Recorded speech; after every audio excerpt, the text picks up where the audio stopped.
beam CTs. I chose to focus on cord compressions because usually they are emergent and present their own issues, but really this workflow could work for any palliative site. A good example would be whole brains. Since we're limited on time, my goal is not necessarily to teach you how to script today. It's just to show you kind of how I got started with this project so that hopefully you could start a similar project in your own clinic. First off, I have no financial disclosures. I do want to note that I am doing this work with Varian through a grant, and part of that grant was a loaned research box from them.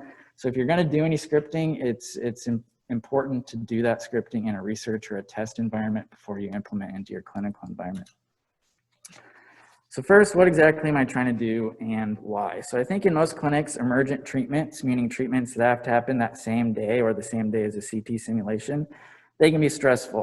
They often require work after hours. They can occur on the weekends. They can interrupt the treatment schedule and can interrupt the staff schedule too. So specifically talking about weekend treatments, here at Nebraska Medicine at least, we do not have any dosimetrists on call. So when an emergent patient comes up on the weekends, we get the patient on the treatment table, we take some port films to set our jaw sizes, we do a quick hand calc basically to come up with our monitoring units and treat.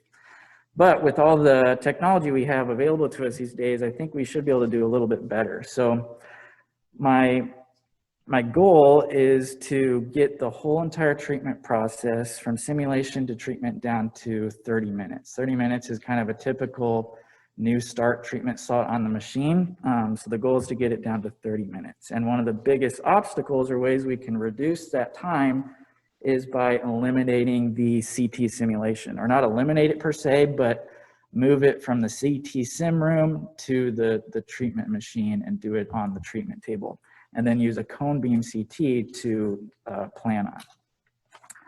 So we're going to focus on four main questions today. Can we accurately calculate dose on a cone beam CT? Can we auto contour organs at risk and target volumes? Can we automate the treatment planning process? Finally, can we get all of that done in 30 minutes or less? So the current process looks something like this. The patient is brought to the rad onc department and they go to the CT sim room to receive a CT simulation. So why do we do a CT simulation? Really, there's three main reasons. The first is to establish a treatment position. Can that be done on the treatment table? Of course, arguably it could be done better since we're at the treatment machine on the treatment table. And these spine patients, usually the setup is pretty simple. So we should be able to establish that position pretty quickly. Second is we need marks and BBs on the patient so that the dosimetrist can give the therapist the proper shifts to get to our treatment ISO center. That can also be done at the treatment machine. We have lasers at the treatment machine, but we could even go a step further and really ensure that we put those marks on the patient right at the treatment site so that we get the patient set up on the table in the treatment position and we don't have to move them at all after that. They're ready for treatment, ready to go. And the third, which is very important obviously, is we need a CT, an accurate CT for dose calculation. And that's where we need to do a little bit of work. Can we, instead of using that CT done in sim, can we use a cone beam for treatment planning and dose calculation purposes? I won't read through 3 and 4 of the treatment planning process, but my argument is that it can be automated, or at least automated enough to get this done in 30 minutes. So real quick, I just wanted you guys to take a mental picture of these two images. This is a recent emergent spine patient that we treated, and this is in the CT sim room. If you compare these images to these, this is that same patient on the same day of treatment. And immediately you can tell that that cone beam, yes, is a little bit less quality, but other than that, it's really the same thing. So my question is, what does the patient really gain, or what do we gain from doing that CT sim in the sim room instead of on the machine? So what I did was, this is that same patient, and their treated plan on the CT done in sim is on the left, and then I recalculated that plan on the cone beam on the right. And if you just glance back and forth, yes, you can tell that that cone beam, the quality is a little bit lower, but look at the isodose distribution. The actual plan is very good on that cone beam. It looks very, very similar. And if you compare the dose at the ISO center and at Dmax, they're only about 1.1 and 2% different. So very good agreement. And after seeing that, or doing that same test on a number of different patients and seeing how well those plans agreed on that cone beam. Decided to do a little bit more formal plan comparison. And what I wanted to do was see if I could manipulate that cone beam, the density of that cone beam, in a way to produce an even better result. So I found, kind of through trial and error, 3 separate types of tissue that I could easily contour and, more importantly, automatically contour in Eclipse. And that was bone with the segmentation wizard, and then anything with an HU value of -1000 to -500 I called air, and then tissue was just the body contour minus air and bone. And what I did was I did this for 10 patients and on the SIM CT for 10 patients, and I wrote down the average HU value of those 3 contours, which is in the graph on the right. And then the average of those average values is there at the bottom. So the air contour was about -750 HU, bone was about 450, and tissue is about -25.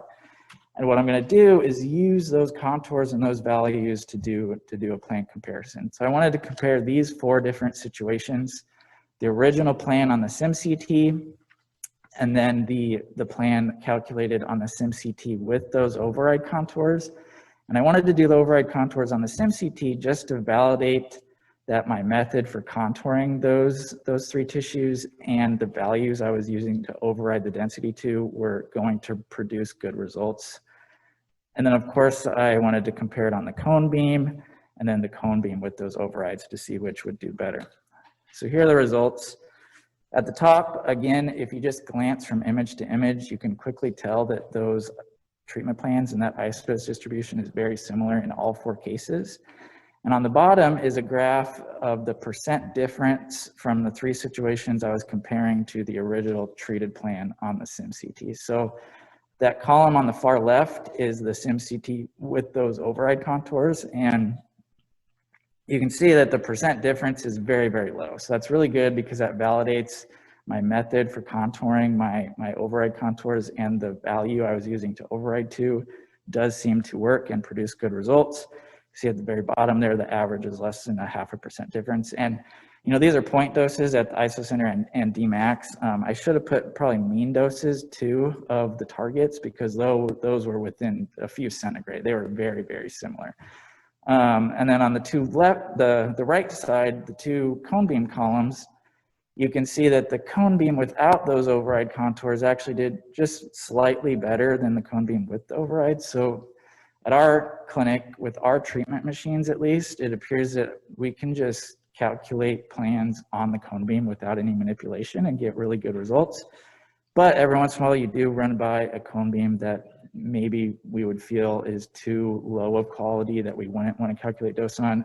So we do have this override method to fall back on. So my planning script will kind of involve both these ways. We'll be able to choose, do we want to calculate on the cone beam or do we want to override any density?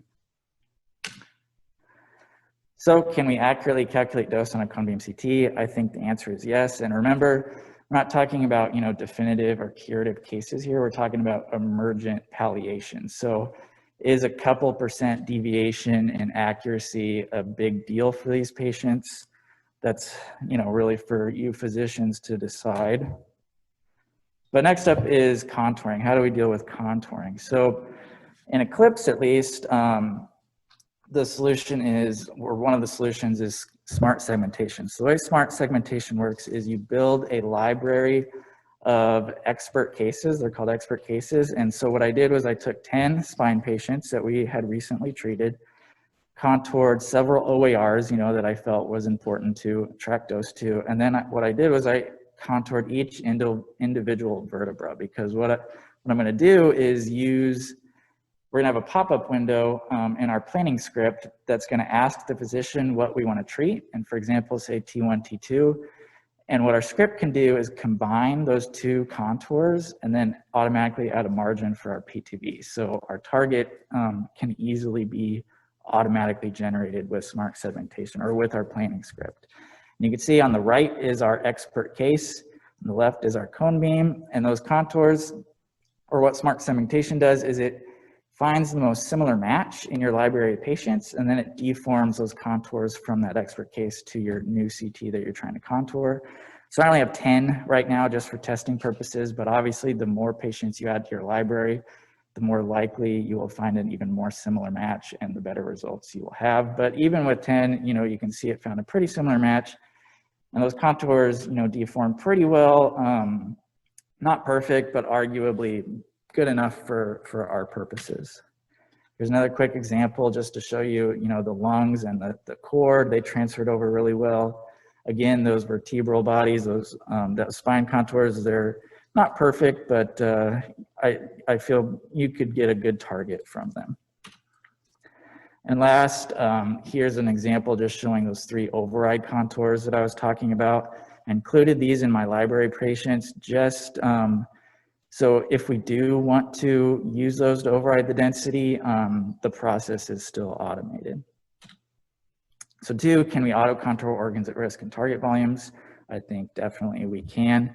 I think a lot of these auto contouring tools are still pretty underutilized by dosimetrists just because for normal cases, for definitive curative cases, they require a lot of manual manipulation in order to get those contours perfect, but for these emergent, palliation cases, I think they're more than adequate.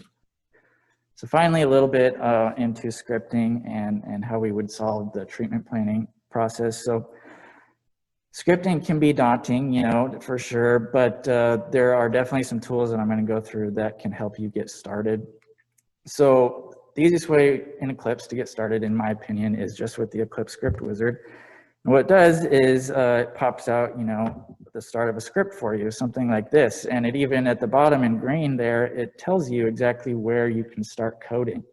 So something that I want to mention right away is you don't have to be a coding guru, to get started with scripting in Eclipse. The most important thing is just, I think, to dive in and get started. I had 0 scripting or coding experience a few months ago, and you'd be surprised with some of the resources out there, how far you can get just right from day one.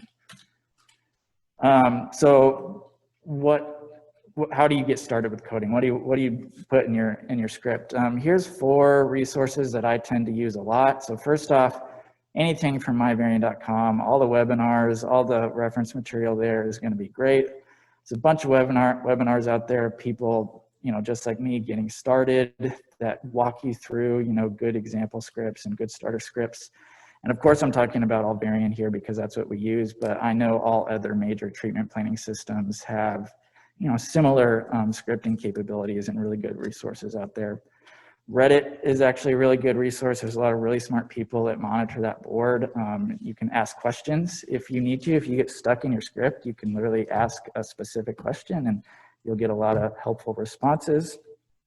But what I'm going to talk about specifically for a couple slides is this handbook pictured here. So Variant API is a handbook for programming in the Variant Oncology software ecosystem. So really great handbook, lots of detail in there. But what I like about it is it has a lot of just plain code examples.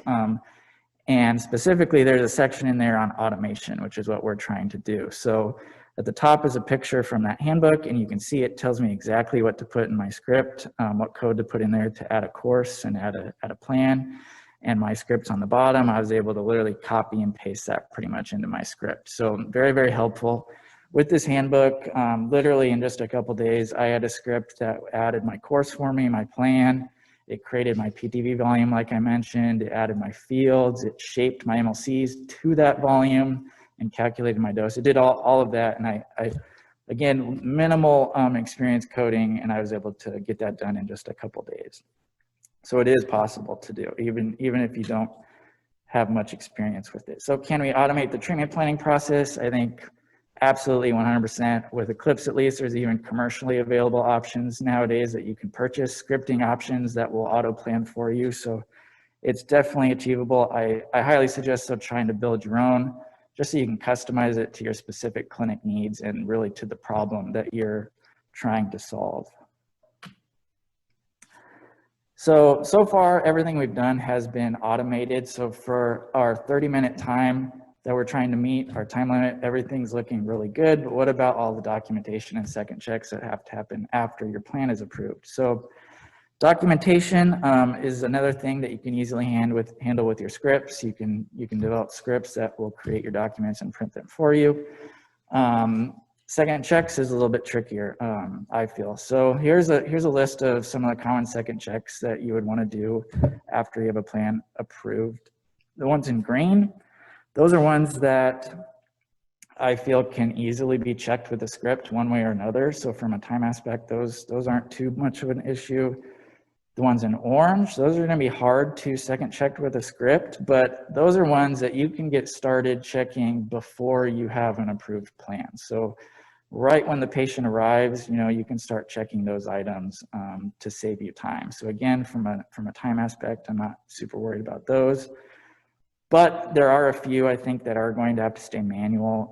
Here, at least, we always cross-check our printed plan document against the treatment-approved plan in Eclipse. That probably should stay manual just from a QA standpoint.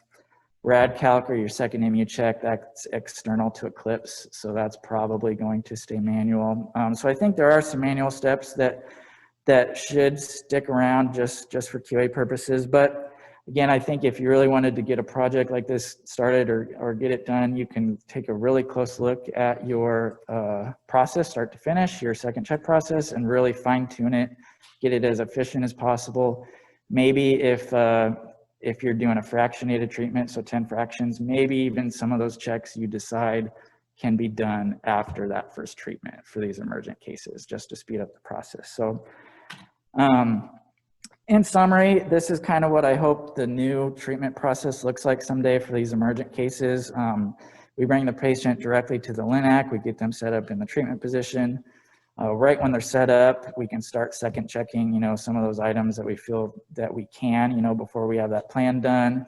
We take our full field of view cone beam, and right away the dosimetrist, or really what I'm hoping someday is that the physician or the therapist can do this on their own, since it will be automated, but we can start running those contouring, planning, and second check scripts. So I think it is possible to do this all in 30 minutes. And really could make a big difference in our clinical workflow with these emergencies.